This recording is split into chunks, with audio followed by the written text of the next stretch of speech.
When my son got married, I didn't say a word about the $553 million I inherited after my husband died. I sat there at the wedding, smiling, holding a glass of champagne, pretending everything was fine.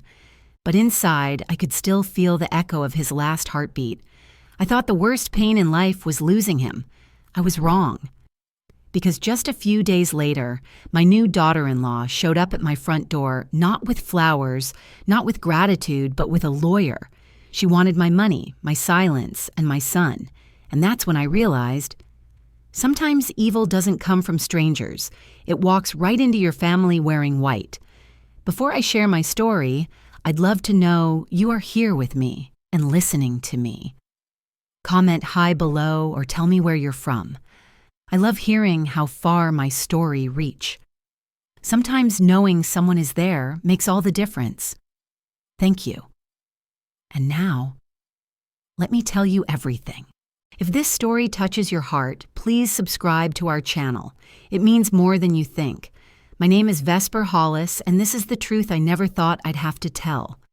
When winter comes to Fort Collins, it wraps the town in a kind of hush that feels almost sacred. My house, a 2-story wooden home that still smells faintly of cedar and varnish, sits at the edge of a pine grove Harlan planted himself. 18 months have passed since he left this world, but I still wake up some mornings expecting to hear his boots on the porch, the scrape of his coffee mug against the counter, the low hum of his voice saying, "Mornin' Ves." But now it's just the wind and the old clock ticking above the mantel. Harlan Hollis built his empire the way most men build faith, slowly, steadily, through hard labor and sacrifice. Hollis Timber and Supply began as a single yard off Route 287, just a shack with a rusted saw and a prayer. By the time he turned 60, he had more than 40 distribution centers across the Midwest, supplying lumber to half the housing projects between Denver and Chicago. When he sold it all for $553 million, he looked at me across the dining table and said, "It's enough. Let the money rest for once." But cancer doesn't wait for anyone to rest. Pancreatic, the doctors said. Ruthless. He fought it for 14 months, and I fought beside him, pretending not to see how his body gave up piece by piece. The night before he passed, he made me promise one thing. Don't let the money speak louder than your heart. Because when it does, trust goes quiet. Those were his last words. After the funeral, the lawyer read his will in that sterile Denver office that smelled of old leather and air freshener. Cass, our only son, received a trust fund of $5 million locked until his 35th birthday. He needs time to grow into it, Harlan had said. We don't raise dependents. We raise builders. I got the rest. The estates, the accounts, the investments, all of it in my name. The lawyer kept looking at me as if waiting for me to gloat or cry. I did neither. I just folded my hands and nodded. Since then, I've lived quietly. I drive the same car shop at the same market, drink the same cheap coffee Harlan used to call motor oil. The neighbors think I live off his pension. I let them. Because if there's one thing Harlan taught me, it's that wealth attracts more noise than kindness. Some nights I sit by the window, the lamplight spilling across the photo of Harlan holding our infant son in a plaid blanket. Cass was so small then, and Harlan's hands looked too big to be gentle, yet they were. Our boy grew up honest and bookish, more like me than his father. Harlan used to joke, "He's got your heart and my stubbornness. Poor kid doesn't stand a chance." This morning, as frost clings to the garden, I'm out tending the roses we planted for our 10th anniversary. The soil's hard, but the roots are strong. I whisper to the empty yard. If you were here, Harlan, you'd probably tell me not to say a thing. Not even when people start asking questions. I can almost hear him answer. Exactly right. When I go back inside, the mailbox flag is up. Inside lies a letter with the High Plains University seal, Cass's University. It's an invitation to the annual Humanities Gala, where Cass will be giving the keynote speech on human dignity in American literature. The thought fills me with pride and something else I can't name. Maybe relief, maybe loneliness. I mark the date on my calendar, not knowing that the night of that gala will change everything I thought I understood about family love and danger. The night of the gala feels almost unreal, string lights glimmering against tall glass windows, the chatter of professors and donors filling the grand hall at High Plains University. I sit in the second row, my best navy dress pressed and my pearls clasped around my neck, trying to look like any other proud mother in the audience. Cass stands on stage, confident and calm, his voice carrying across the room as he talks about empathy, about how literature keeps humanity alive. I can't stop smiling. For a brief moment, I think maybe life has finally steadied itself again. Then I see her. She's standing near the side aisle in a blue silk dress that catches the light like water. She's striking poised with that kind of beauty that knows it's being watched. Her eyes are fixed on Cass, not on his words, but on the way he holds himself. When the speech ends and the applause rolls through the room, she's the first to approach him. They talk for only a minute, but the way he leans in tells me more than I want to know. Later, Cass finds me in the crowd, glowing. "Mom," he says, "there's someone I'd like you to meet." And there she is again, closer now, with a smile that feels rehearsed, but perfect. "Mrs. Hollis." "It's such an honor," she says. "I'm Aurelia Cade." She extends her hand, cool and soft. Her nails are perfectly manicured in pale pink, the kind that never touches dish soap. We sit together at dinner, the three of us, under chandeliers that drip crystal light. Cass talks about his classes, his students, his upcoming lecture series. Aurelia listens, laughing at all the right times, her gaze darting between him and me. When I mention the years Harlan spent building the company, her interest sharpens. Hollis Timber and Supply, right? I read it was quite successful. How much did Mr. Hollis sell it for? The question lands like a needle in a quiet room. Cass doesn't seem to notice. I smile gently and say, "Enough to let him rest easy." She nods, eyes narrowing for just a heartbeat, then changes the subject to Italian architecture. I know that look. I've seen it before when bankers appraise clients, when developers estimate land value. It's not curiosity, it's calculation. When dessert comes, Cass excuses himself to greet a colleague. Aurelia leans toward me, lowering her voice. "He speaks so highly of you. You must have been the rock behind all his success." I meet her gaze and reply softly, "Harlan believed money should work quietly. When it starts showing off, it stops working for you." She tilts her head, smiling, but her eyes flicker with something sharp. On the drive home, the snow begins to fall in thin white threads. Cass is humming along to the radio, happy in that effortless way only someone in love can be.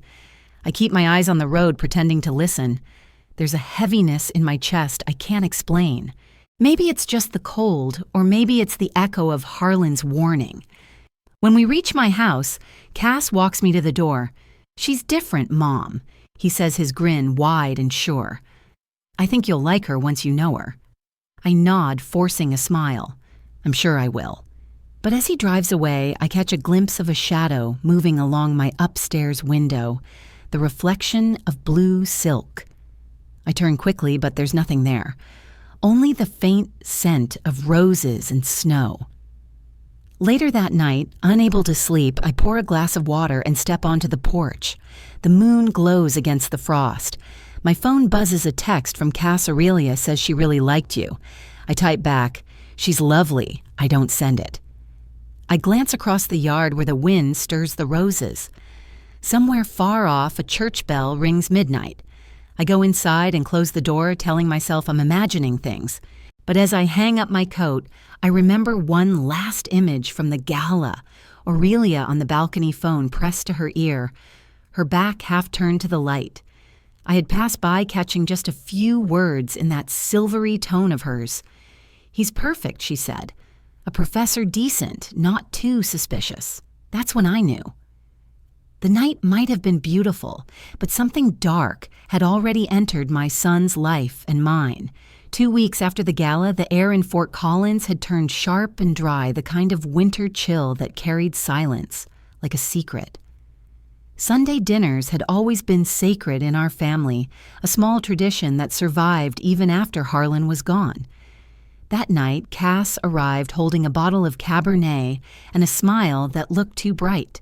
Behind him, Aurelia stepped in, wrapped in a cream coat and perfume that filled the entire entryway before she even spoke. "For you, Mrs. Hollis," she said, handing me a pot of white orchids. The flowers gleamed under the kitchen lights, sterile and expensive. Harlan had always called them flowers that tried too hard. We sat around the dining table, the one Harlan built himself years ago, its surface marked by faint scratches from Cass's childhood homework. The smell of roasted chicken filled the room. Cass poured the wine and talked about his lectures, how enrollment was up and the university might extend his tenure track. Aurelia listened, nodding occasionally, touching his hand as if claiming him piece by piece. "You must be proud," she said, her voice smooth as polished marble. "He's brilliant." I smiled. Always has been. During dinner, she began talking about her work in pharmaceutical sales. She spoke of high-end clients of dinners in Denver and million-dollar deals, slipping words like luxury and portfolio as if they were seasoning. Then turning to me, she asked sweetly, "I heard Mr. Hollis once sold a large part of his company. That must have been quite the success, wasn't it?" I took a sip of wine to hide the tightening in my chest. "He sold a portion, yes. Enough to make life comfortable." Cass chuckled, oblivious. "Mom's always so modest. You'd think Dad just ran a corner store." Aurelia's lips curved, but her eyes didn't follow. She tucked that answer somewhere behind her smile. I changed the subject quickly, asking about their plans for the holidays. She answered every question with practiced warmth, like someone reading from a script that had been memorized too well. After dinner, Cass helped me clear the table, the rhythm of our old teamwork, returning for a moment. Aurelia excused herself to freshen up. The minutes ticked by, 5, 10, then 20. I finally walked down the hall, hearing the faint creak of the floorboards near my bedroom. The door stood slightly open. Inside, the candle on my dressing table had been moved, its flame flickering against the mirror. My heart went still. I didn't say a word. Harlan's voice came to me quiet but firm. "Don't confront a snake while it's still coiling. Just watch where it slithers." I returned to the kitchen, dried the last plate, and pretended nothing had happened. When Aurelia reappeared, her lipstick perfectly retouched, she looked relaxed, almost triumphant. "Thank you for dinner," she said, slipping her arm through Cass's. "You make a lovely home." As they walked to the car, I stood by the window. Cass opened the passenger door and she leaned into him, whispering something that made him laugh. Then she turned her eyes, meeting mine through the glass. The smile she gave me wasn't polite this time. It was possession dressed as charm. I felt Harlan's warning echo through the quiet house. Greed always knows how to look like love, at least for a while. When the tail lights disappeared down the snowy road, I locked every door in the house. But even as the bolt slid into place, I knew it wasn't the locks that would protect me. It was silence. The cafe on Main Street had always been my place of comfort, a corner of warmth in the quiet mornings. Cass and I met there once a week, a habit that had started when he moved back to Fort Collins to teach. That morning, the air smelled of roasted beans and cinnamon, and for a moment, I could almost pretend things were as they'd always been. He arrived wearing a new wool coat, the kind with designer stitching, and a silver watch that gleamed when he reached for his coffee. "Aurelia picked it," he said when he caught me looking. "She's got great taste, doesn't she?" "She certainly does," I answered softly. "He told me she'd moved into his apartment last week. It feels right, Mom. Like I'm finally living, you know. She makes me realize how much I've been holding back." His voice carried a strange pride, one that made my chest tighten. "Your father always said real living doesn't have to cost much," I replied. He smiled, but there was a flicker of defensiveness. "I know, but Dad was practical. I don't want to spend my whole life counting pennies." I stirred my coffee slowly. There's a difference between counting pennies and throwing them into the wind. He leaned back, the chair creaking. "You're overthinking it." I'm not like Dad, Mom. I live for the moment. The way he said it didn't sound like my son. It sounded like someone repeating lines they'd been taught. When I mentioned Harlan's philosophy of money, how it should work quietly unseen, Cass's expression changed. His eyes narrowed slightly, the warmth slipping away. I realized then that Aurelia had been whispering things into his ear, little distortions that painted me as controlling, stingy, outdated. A gap had opened between us, invisible, but deep. Still, I kept my voice steady. Just be careful. Some lessons take a lifetime to learn, and some mistakes can't be undone. He smiled, but it didn't reach his eyes. You worry too much, Mom. When we parted, I paid for my coffee and gathered my coat. As I turned to leave, the young barista caught my attention. Excuse me, she said. You were here yesterday, right, with your son and his girlfriend. I nodded. She left this on the table. The girl held up a folded receipt. It looked important. I unfolded it and froze. It was from a jewelry store, downtown, $28,000 charged to Cassian Hollis, a platinum bracelet custom engraving. My stomach sank. I thanked the girl, left a tip, and walked out into the cold. The wind carried the scent of roasted beans and pine, but it all felt distant. My mind ran through Harlan's old words.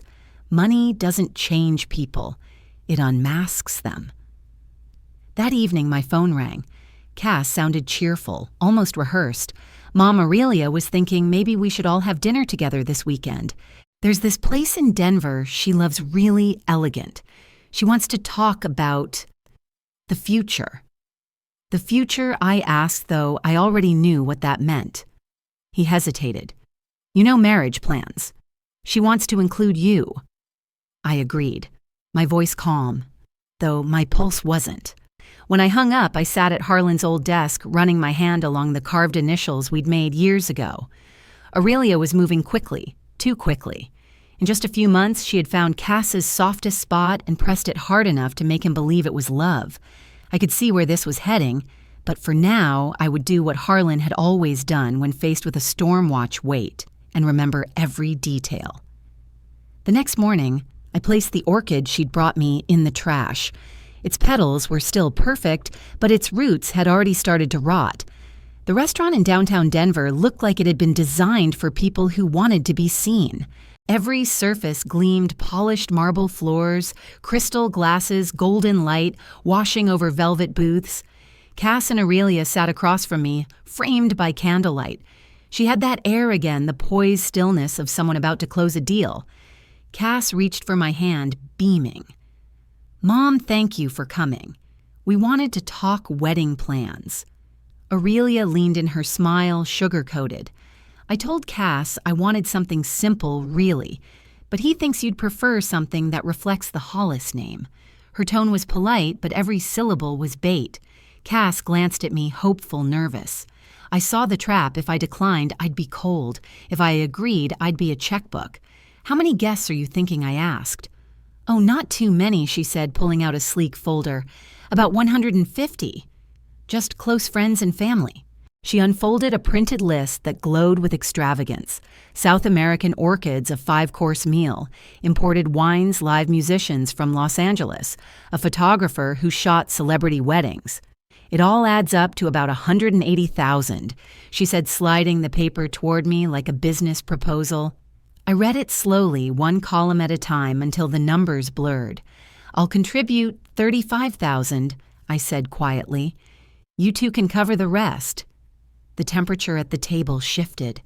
Aurelia's smile stiffened her knuckles, whitening around the wine glass. That's very generous, she said, though her voice betrayed her disappointment. Cass fumbled for words, his fork scraping against the plate. I could see the conflict in his eyes, the boy who respected his parents, and the man trying to impress a woman who had already decided what he should be. Mom, Cass said, after a long pause, "Are you sure that's enough? Dad would have wanted the wedding to be special." I looked him straight in the eye. Your father believed in special marriages, not special bills. We finished dinner in a quiet that clung to the air. When they left the table, I lingered behind pretending to look at the dessert menu. Through the hall that led toward the restrooms, I could hear Aurelia's voice, low, sharp, impatient. "She'll give in," she said to someone over the phone. "They always do. Rich widows hate being thought of as stingy." I sat back, every nerve in me tightening. This wasn't a young woman planning a wedding. This was a strategist counting her next move. The next morning, I drove to Maeve's house. She'd been my closest friend since the early days of Hollis Timber and Supply. We'd seen each other through lean years, funerals, births, and rebuilds. Over tea, I told her everything: the dinner, the list, the overheard call. Maeve listened quietly, her hands wrapped around her cup. "If Harlan were alive," she said finally, "he'd tell you to see a lawyer before you see another florist." That afternoon, I called Graham Whitlock, the man who had managed our finances for 2 decades. His voice tightened when I described what happened. "That's troubling, Mrs. Hollis," he said. "I've already seen 2 failed login attempts into the Hollis investment accounts this week. The system blocked them, but the IP trace led to a hotel in Colorado Springs." My breath caught. Cass and Aurelia were staying at the Broadmoor that week. "Do you think it was Cass?" I asked quietly. "No," Graham said. "It doesn't fit his pattern. He doesn't even have your access credentials. Whoever it was, they knew what they were looking for." I stared out the window at the fading light the mountains painted in dusk. The pieces clicked together in my head, the questions, the phone calls, the way Aurelia watched me like I was an unopened vault. She wasn't just curious, she was hunting. That evening, I opened the letter Harlan had left me years ago, tucked inside his old briefcase. The paper had yellowed, but his handwriting was clear. "If you ever find yourself surrounded by people who speak too smoothly, say nothing. The less they hear, the more they'll reveal." I folded the letter back and whispered to the empty room, "You were right, my love." She's not asking anymore. She's searching. The morning sun had that soft Colorado brightness that makes everything look honest, even when it isn't. I was pruning the roses Harlan and I had planted years ago when the sound of tires on gravel broke the stillness. A black Mercedes rolled up the driveway, its chrome flashing like a mirror. Aurelia stepped out first, dressed in a white pantsuit, sunglasses covering half her face. A man followed, mid-50s, sharp-suit leather briefcase, the posture of someone who bills by the minute. "Mrs. Hollis," he asked smoothly. "I'm Preston Hale, financial advisor to the Hollis family." The Hollis family, I repeated the words, slow, deliberate. Interesting choice of phrasing. Aurelia smiled faintly. "Cass and I thought it would be best to meet with you directly, to discuss a few financial matters that concern all of us." "Of course," I said, wiping my hands on my gardening gloves. "Come in." We sat in the living room, sunlight slanting through the curtains. I poured tea and waited. Preston opened his briefcase and placed a stack of documents on the table. His voice was calm, almost casual. "We're aware, Mrs. Hollis, that your late husband's estate was valued at approximately $553 million. Cass, as the only heir, should have access to a portion of that wealth now rather than wait decades for an inheritance." My heartbeat stumbled. Only 3 people knew the exact number: me, Graham, and Cassandra Pike, my attorney. I looked at Aurelia. Her lips curved, slightly confident.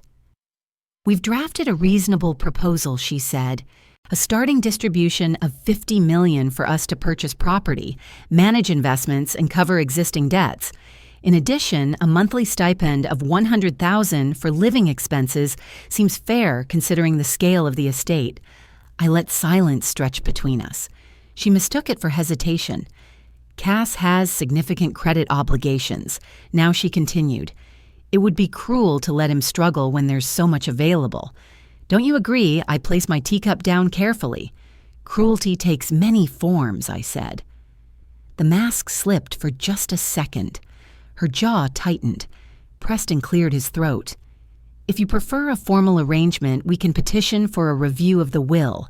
There's always the possibility that undue influence was exerted when Mr. Hollis revised his estate during illness. Aurelia crossed her legs, the heel of her shoe tapping softly. Or if you're uncomfortable managing that much money at your age, the court could appoint a co-trustee. It's common.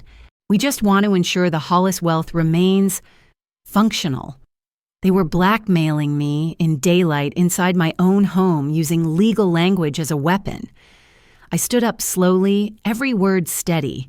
If Harlan were here, he'd be fascinated to see just how far you'd take this performance. Aurelia's voice sharpened. You're making a mistake. You'll lose Cass if you don't cooperate. I smiled faintly. I raised him to stand, not to beg. Let's hope that lesson stuck. Preston gathered his papers, avoiding my eyes now. We'll be in touch, he said, the professional calm cracked just enough to show discomfort. Aurelia lingered at the door, her tone turning icy. You think silence protects you, but it won't. Sooner or later, your son will choose. When they left, I stood in the quiet for a long time, the scent of roses drifting through the open window. My hands were trembling so badly I spilled the tea across the table. I sat down, forcing my breathing to slow. Then I did what Harlan had taught me to do in every negotiation document, everything. I wrote down the time, the names, their words, the tone, even the angle of Aurelia's gaze when she mentioned the will. Then I called Cassandra and Graham, my voice calm but cold. It's begun, I told them. That night, the house felt smaller than ever. The wind rattled the porch swing, and somewhere in the dark, a gate creaked open. I checked the locks twice, though I knew no key could keep this kind of threat out. They thought I was a lonely widow clinging to her garden, and memories someone easy to frighten. They were wrong. Harlan hadn't just left me a fortune. He'd left me his instincts, the same ones that built an empire from nothing, and taught me that when predators come to your door, you don't scream. You watch. You listen. You plan. And as I sat there in the quiet, I knew exactly what needed to be done. The night after Aurelia and Preston left my house, I didn't sleep. The wind moved through the pines outside, scraping against the windows like an old warning. I sat at the kitchen table with the same teacup from the morning, now cold and untouched, and wrote down every word they had said, every look they had exchanged. I noted the time, the tone, the way Aurelia's hand never trembled, even when she threatened me. When I finished, I sent the document to Cassandra, my lawyer, and Graham, my financial advisor. Then I closed every secondary account, revoked every authorization, and shut every door they might try to open. Harlan's voice echoed somewhere inside me. You don't have to shout Vesper, just close the right door at the right time. The sun had barely risen when I heard a car stop outside.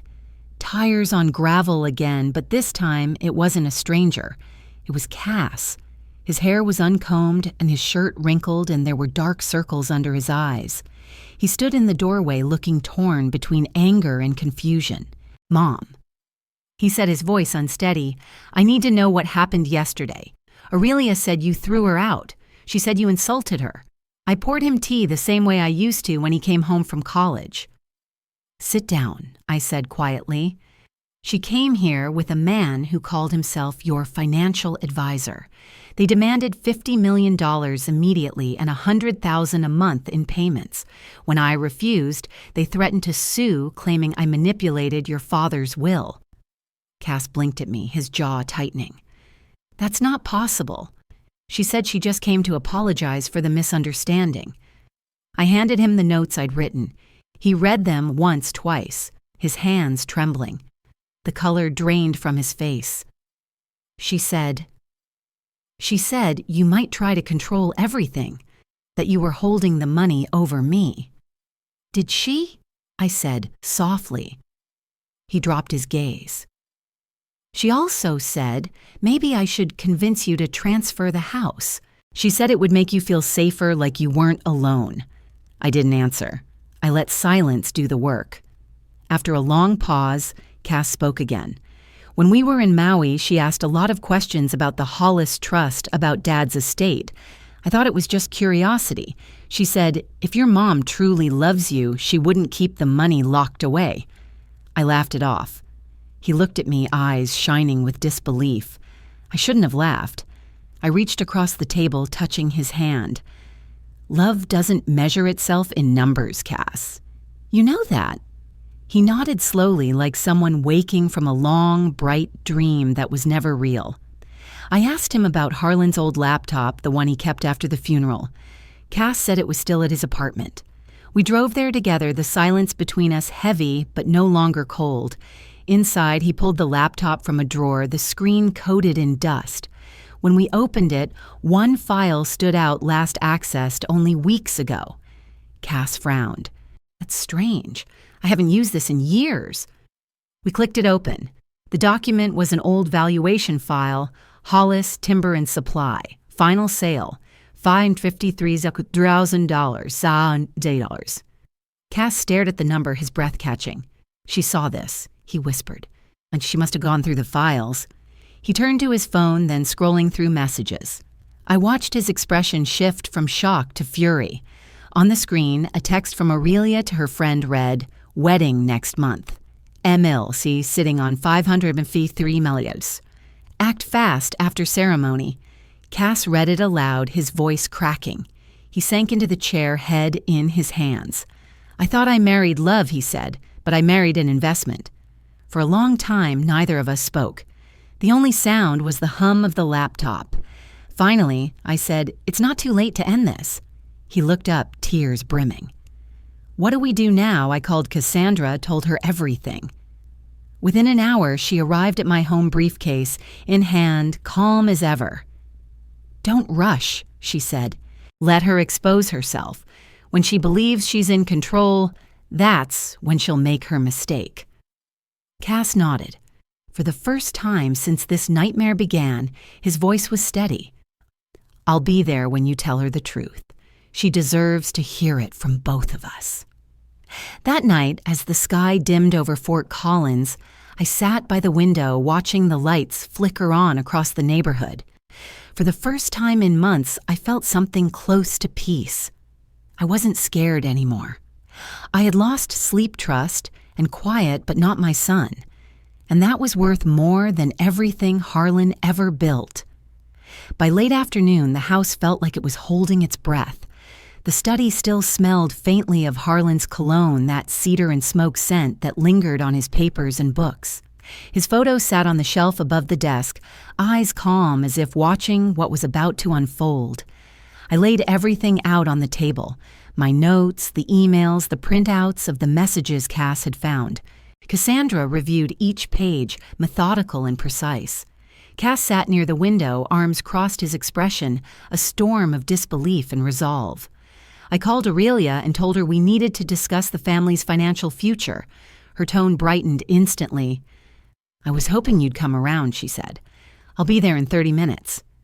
When she arrived, she looked more like she was heading to a board meeting than a conversation tailored, dressed diamond earrings, confidence painted across her face. "Mrs. Hollis," she said smoothly. "It's good to see you again." I nodded toward Cassandra. "This is my attorney, Cassandra Pike." A flicker crossed her eyes, but she smiled. "Wonderful. I believe in keeping things transparent." "Good," I said. "Let's begin." I placed the printed text messages on the desk and slid them toward her. "Would you care to explain these?" She glanced at them, then laughed softly. Private conversations between friends, hardly a crime. Cassandra leaned forward, her voice calm and clear. "And what about this?"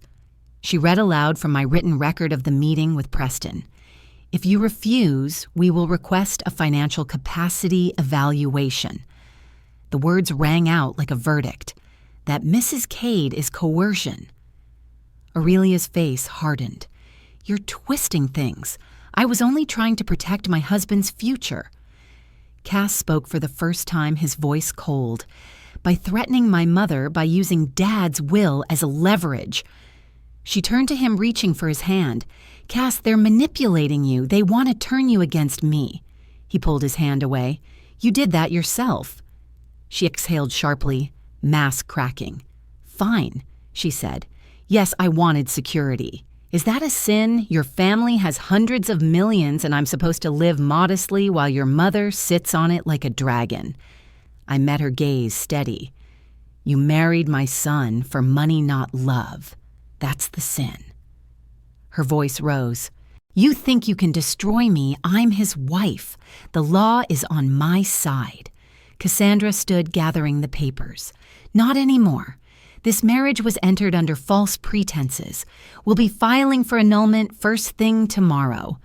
Aurelia went pale, then furious. You'll regret this, she hissed. You can't erase me. I kept my tone calm.